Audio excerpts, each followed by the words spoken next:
السلام علیکم، میرا نام بابر علی ہے اور یہ میرا یوٹیوب چینل ہے۔ امید کرتا ہوں کہ آپ سب خیر خیریت سے ہوں گے اور ہنسی خوشی اپنی زندگی گزار رہے ہوں گے۔ میرا آج کا ٹاپک یہ ہے کہ میں آپ کو پورا واقعہ کربلا بیان کروں گا اور انشاءاللہ پوری کوشش کروں گا کہ اس ویڈیو میں آپ کو تمام تر واقعہ کربلا کی حقائق بتاؤں۔ سب سے پہلے یزید جب برسر اقتدار آیا تو یہ شروع ہی سے بہت ظالم حکمران تھا اور اقتدار کا لالچی تھا اور اس کے اندر بہت سارے دنیاوی اور دینی عیب موجود تھے۔ تو جناب والا یہ جانتا تھا کہ میرے اس اقتدار کو، میرے اس ظلم سے کو صرف 3 بندوں سے خطرہ ہے۔ اس میں ایک حضرت امام حسین ہیں جو اہل بیت کے گھرانے سے ہیں اور نواسہ رسول ہیں۔ تو اس نے فیصلہ کیا کہ میں حضرت امام حسین سے بیعت لے لیتا ہوں۔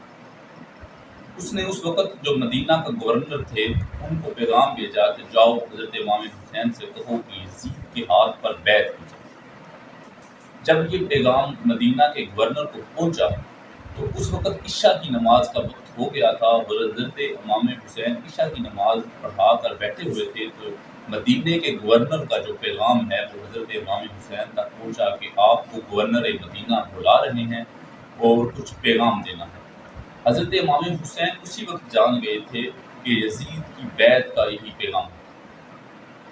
آپ نے جانے کا فیصلہ کیا لیکن آپ کے ساتھ حضرت عبداللہ بن عباس تھے۔ آپ نے ان کو مشورہ دیا کہ آپ نہ جائیے، اگر جانا چاہتے ہیں تو 14-15 اپنے ساتھ باڈی گارڈ لے جائیے، اور جب آپ اونچی آواز سے وہاں بات کریں گے تو یہ باڈی گارڈ آپ اندر جا جائیں گے اور آپ کی حفاظت پر مامور ہو جائیں گے۔ تو یہ لیکن حضرت امام حسین پھر گئے اور مدینہ کے گورنر نے کہا جناب ہم یہ چاہتے ہیں کہ آپ یزید کے ہاتھ پر بیعت کر دیں۔ آپ نے کہا میں اہل بیت کے گھرانے سے ہوں، نواسہ رسول ہوں، میں ایسے بیعت نہیں کروں گا۔ ایک مجمع لگاؤ جو بیعت کا طریقہ ہوتا ہے، جو شرعی اصول ہوتے ہیں، میں ان پر بیعت کروں گا۔ اگر یزید ان شرعی اصول پر پورا اترا تو میں بیعت کروں گا، ورنہ نہیں کروں گا۔ اس وقت مدینہ کے گورنر نے کہا جناب یہاں تو آپ کو بیعت کرنی پڑے گی، یہاں آپ کو جنگ کے لیے تیار ہو جانا پڑے گا۔ یہ پہلی دھمکی تھی جو حضرت امام حسین کو لگائی مدینہ کے گورنر کی طرف سے۔ تو وہ حضرت امام حسین نے کہا ٹھیک ہے میں جنگ ہی کے لیے تیار ہوں گا، میں ایسے بندے کے ہاتھ پہ بیعت نہیں کرنا چاہتا۔ اسی دوران اگلے دن کوفہ کے لوگ ہیں انہوں نے حضرت امام حسین کو خط بھیجنا شروع کر دیا کہ یزید ایک ظالم حکمران ہے، وہ ہم پر قابض ہو چکا ہے، اور اگر آپ ہمارے ساتھ نہ نکلے جنگ کے لیے تو ہم کل کو حضور صلی اللہ علیہ وسلم سے شکایت کریں گے آپ کی کہ آپ کے نواسہ جو ہیں وہ ہمارے ساتھ ظلم کے خلاف نہیں نکلے۔ اب میں ان خطوں کی تعداد اگر آپ کو بتاؤں تو روایات میں یہ آتا ہے کہ 3 بڑے بڑے تھیلے تھے جن میں یہ خط موجود تھے، ہزاروں کی تعداد میں یہ خط تھے جو آنا شروع ہوئے۔ اب حضرت امام حسین نے یہ فیصلہ کیا کیونکہ وہ جان چکے تھے کہ جنگ ہی ہوگی، تو وہ کوفہ جانے کا انہوں نے فیصلہ کیا۔ آپ نے جو ہے وہ مدینہ سے پہلے مکہ گئے۔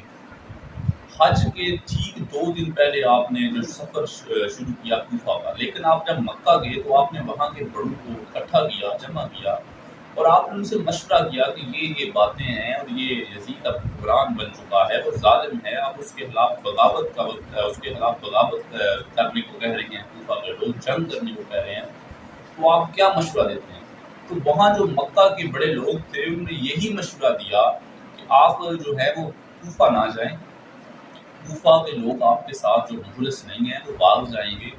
لیکن آپ نے کہا نہیں، اب مجھے انہوں نے بلا لیا ہے اور بہت سخت حوالے دے رہے ہیں، اس لیے میں اب ضرور کوفہ جاؤں۔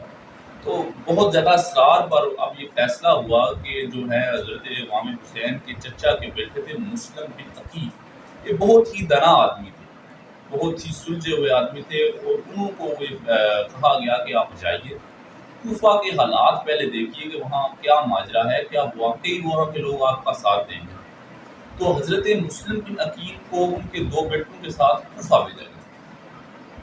کوفہ اصل میں حضرت علی کا دارالخلافہ تھا اور وہاں حضرت علی کے بڑے ہی محب موجود تھے، تو وہاں ان کو بھیجا گیا کہ آپ وہاں کا جائزہ لیں۔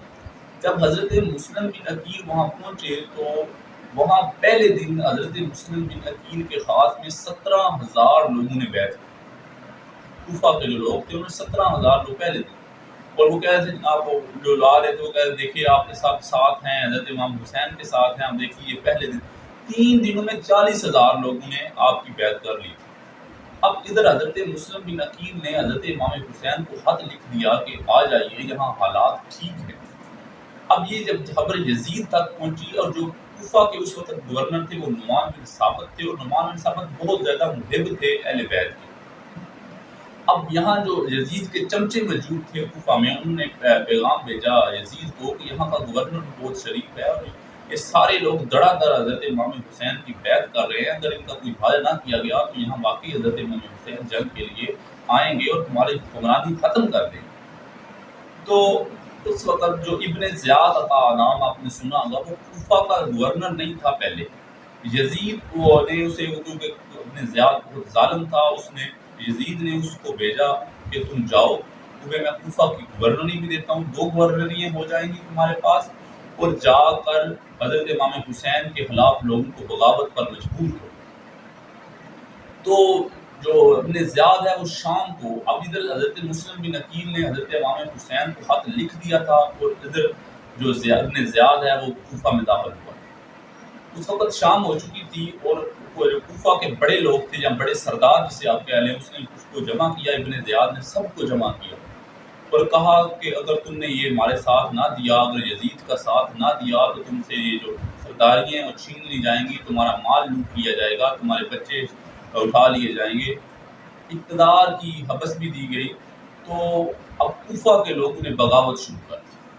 اب جو کوفہ کے لوگ ہیں وہ اب جناب آہستہ آہستہ ابن زیاد کی طرف جا رہے ہیں۔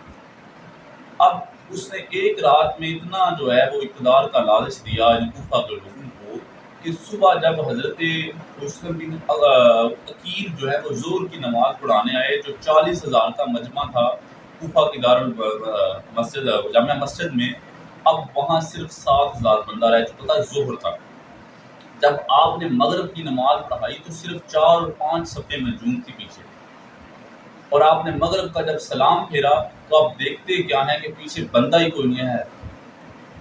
یہ ہیں کوفہ کے وہ لوگ جنہوں نے حضرت مسلم بن عقیل سے پہلی بغاوت شروع کی۔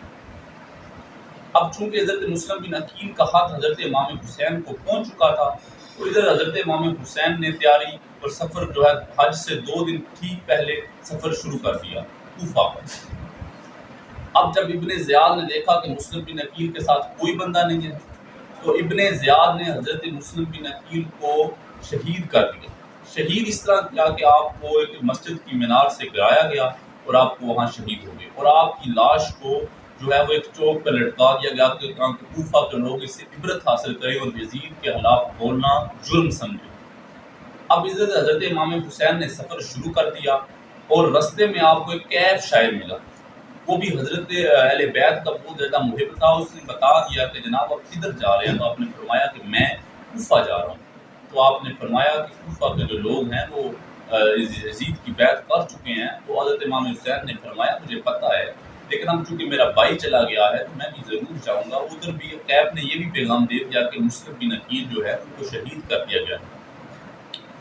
اب جناب میں آتا ہوں، جب حضرت امام حسین نے سفر شروع کیا تو 3 جگہ پر حر بن یزید، یہ حر بن یزید کا بیٹا نہیں ہے، یہ ایک اور یزید ہے جنہوں یہ اچھے یزید والے ہیں، تو یہ حر بن یزید اور تھا۔ اب یہ تھا یزید ہی کا پیروکار۔ یہ حر بن یزید جو ہے اس نے 1000 فوج کے ساتھ پہلے ہی مقام پر حضرت امام حسین کا رستہ روکا اور پوچھا اور کہا کہ جناب آپ کو یہاں تو یزید کی بیعت کرنی ہوگی اور یہاں پھر جنگ کے لیے تیار ہو جائیں۔ تو امام حسین نے اس وقت بھی یہی جواب دیا کہ میں یزید کی بیعت نہیں کروں گا، ہاں جنگ کے لیے میں تیار ہوں گا۔ یہ حر بن یزید نے آپ کو وہاں روکنے کی کوشش کی، گراؤ کرنے کی کوشش کی، تو حضرت امام حسین وہاں نہیں رکے۔ اس وقت ظہر کی نماز کا وقت ہو چکا تھا، تو حضرت امام حسین نے جب وہاں اذان ہوئی تو امامت کے لیے آئے، تو آپ نے حر سے کہا ہم نماز پڑھنا چاہتے ہیں، تو تم میرے پیچھے پڑھنا چاہتے ہو تو ٹھیک ہے، ورنہ اگر الگ پڑھنا چاہتے ہو تو ٹھیک ہے۔ لیکن حر بن یزید نے اس وقت بھی یہی کہا تھا کہ جناب میں نماز تو آپ کے پیچھے پڑھوں گا لیکن نوکری میں یزید کی کرتا ہوں۔ تو وہ نماز اس نے بھی حضرت امام حسین کے پیچھے پڑھی۔ اب جناب دوسرے مقام پہ بھی روکا لیکن حضرت امام حسین نہ رکے. تیسرے مقام پر جب حضرت امام حسین گئے تو آپ نے کسی سے پوچھا یہ کون سی جگہ ہے؟ تو آپ نے کہا کہ یہ کربلا ہے. جی جناب والا، آپ نے کہا کہ آپ یہاں خیمے لگا دیجیے گا. اور وہ جانتے تھے کہ حضرت امام حسین یہی وہ جگہ ہے جہاں حضرت امام حسین اور اہل بیت کی شہادت ہوگی، تو انہوں نے وہاں ہی تمام تر خیمے لگا دیے. تو جناب والا اب جو ہے وہ ابن زیاد کی 22,000 فوج نے آن وعدہ اہل بیت نواسہ رسول کا گراؤ کر لیا. 9 محرم اور 7 محرم کو آپ کا پانی بند کر دیا گیا، اور 9 اور 10 محرم کی درمیانی شب کو حضرت امام حسین جان چکے تھے کہ صبح شہادت ہوگی. تو آپ نے ایک اپنا جو لائٹ تھی وہ جگہ خیمے کی بند کر دی اور کہا کہ میں نہیں جاؤں گا واپس، جو جانا چاہتا ہے وہ چلا جائے، میں کسی کو نہیں روکوں گا. آپ نے لائٹ بند، لیکن وہاں کوئی بھی نہیں گیا. اور اب 10 محرم کا دن آ چکا تھا اور حضرت امام حسین کو پتا تھا کہ آج جنگ ہو. لیکن اس سے پہلے آپ نے بشتر مقامات پر حر بن یزید اور دیگر جو ہے یزید کے حامیوں کو یہ خط دکھائے تھے کہ یہ کوفہ کے لوگ جنہوں نے ہزاروں خط مجھے لکھے ہیں، مجھے انہوں نے بلایا ہے. انہوں نے کہا جی یہ خط کوفہ کے لوگوں نے لکھے ہیں، ہم نے نہیں لکھے. اب آپ کو یہاں تو ہم سے جنگ کرنی ہوگی اور یہاں ہمارے ساتھ آپ کو بیعت کرنی ہوگی. اب چونکہ حضرت امام حسین نے یہ جواب دیا کہ میں یہ بیعت کسی شرابی اور زانی کے ہاتھ پہ نہیں کر سکتا، کیونکہ یہ ہاتھ حضور صلی اللہ علیہ وآلہ وسلم نے چومے. اب 10 محرم الحرام کا دن آ گیا اور حضرت امام حسین کے آن وعدہ کی شہادت شروع ہو گئی. یہاں 72 کی تعداد بتائی جاتی ہے. سب سے پہلے جو شہادت تھی وہ خدام کی ہوئی تھی جو حضرت اہل بیت کے خادم تھے. پھر اس کے بعد جو شہادتیں آپ کے خانوادہ سے بھی شروع ہوگی. حضرت زینب کے 2 بیٹے تھے وہ بھی آپ شہید ہوئے. پھر حضرت امام حسن کے بیٹے حضرت قاسم اور حضرت امام حسین کے بھتیجے تھے، وہ بھی بڑے جفاکشی سے لڑے. آپ نے درجنوں کو قتل کیا اور ایک مرتبہ واپس آئے قتل کر کے پھر دوبارہ گئے، اور پھر آپ نے جو تیروں کی برسات آپ پر ہوئی اور آپ کو ایک تیر آپ کی یہ جو ہے پیچھے لگا اور آپ شہید ہوئے. اس کے بعد حضرت علی اکبر نے بھی بڑی ہی جفاکشی سے لڑے اور درجنوں کے حساب سے آپ نے قتل کیے، اور اس کے بعد آپ پر بھی تیروں کی برسات ہوئی. یہ بہت بڑا ظلم تھا. دنیا کی تاریخ میں اس سے بڑا ظلم نہیں ملتا، لیکن دنیا کی تاریخ میں اس سے زیادہ صبر نہیں ملتا. اور 10 محرم کو تمام خانوادہ اہل بیت کی شہادتیں ہو گئی. جی یہی وہ وجہ تھی جناب والا کہ یہ اقتدار کا جو لالچ ہے وہ انسان کو یہ بھی تک نہیں دیکھتا کہ یہ نواسہ رسول ہیں، یہ حضور صلی اللہ علیہ وآلہ وسلم کے بڑے ہی پسندیدہ لوگ ہیں، یہ ان کے خاندان سے ہیں. اقتدار کا لالچ ان چیزوں کو بھی بھلا دیا جاتا ہے. تو اب میں آپ کو حضرت امام حسین کی کچھ شان بیان کرتا ہوں کہ وہ کس طرح کے تھے لیکن انہوں نے قدر نہیں کی. حضرت امام حسین حضرت علی کے چھوٹے صاحبزادے تھے اور حضرت فاطمہ کے بھی لخت جگر تھے. آپ حضرت محمد صلی اللہ علیہ وسلم کے نواسے تھے. آپ کی بڑی ہی شان و مرتبہ تھی. آپ سے سب سے بڑی جو شان یہ تھی کہ آپ اپنے نانا جان کے مشابہ تھے. آپ جو ہیں وہ پیٹ سے لے کر پاؤں تک اپنے نانا جان کے جسمانی طور پہ مشابہت رکھتے تھے، اور اس سے اوپر حضرت امام حسن مشابہت رکھتے تھے حضور صلی اللہ علیہ وآلہ وسلم سے. تو یہ حضرت امام حسین کے بارے میں حضور صلی اللہ علیہ وآلہ وسلم نے ایک بڑی جامع حدیث ہے جس میں کہا کہ حسین منی و انا من الحسین، حسین مجھ سے ہے اور میں حسین سے ہوں. اور اس کے بعد ایک اور حدیث ہے کہ احب اللہ ومن احب حسین، اللہ اس سے محبت کرتا ہے جو حسین سے محبت کرتا ہے. اور پھر ایک اور جگہ پر حضور صلی اللہ علیہ وسلم نے فرمایا کہ حضرت امام حسن اور حضرت امام حسین جنتی نوجوانوں کے سردار ہیں، اور حضرت امام حسین جو ہیں وہ خانوادہ نبوت کے چشم و چراغ ہیں. یہ اس سے ہزاروں جو ہیں وہ حدیث ہیں جو حضرت امام حسن اور امام حسین کی شان کو بیان کرتی ہیں. لیکن اب بیان صرف میں جو نتیجہ نکالنا چاہتا ہوں وہ یہ ہے کہ حضرت جو امام حسین علیہ السلام کو لوگوں نے نہیں بچانا، وہ صرف اقتدار کا لالچ تھا، پیسے کا لالچ تھا جو حضرت امام حسین کو بھی نہیں پہچان سکے. ورنہ وہ سب جانتے تھے کہ یہ نواسہ رسول بھی ہیں، حضرت علی کے بیٹے بھی ہیں، اور ان کی بڑی مرتبہ ہے. آپ دیکھیں کہ حر نے نماز جو ہے وہ حضرت امام حسین کے پیچھے پڑھی. لیکن میں آپ کو ایک اور بتاؤں کہ جو یہ حر تھا یہ بعد میں حضرت امام حسین کی سائڈ پہ آ گیا تھا. اس نے یزید کے ہاتھ میں پھر بیعت توڑ دی تھی 10 محرم الحرام کو جب یہ جنگ ہوئی، تو یہ حر جو تھا یہ حضرت امام حسین کی طرف آ گیا، اس لیے اب حر کو ایک ہم عزت سے اور بڑے پیار سے پکارتے ہیں۔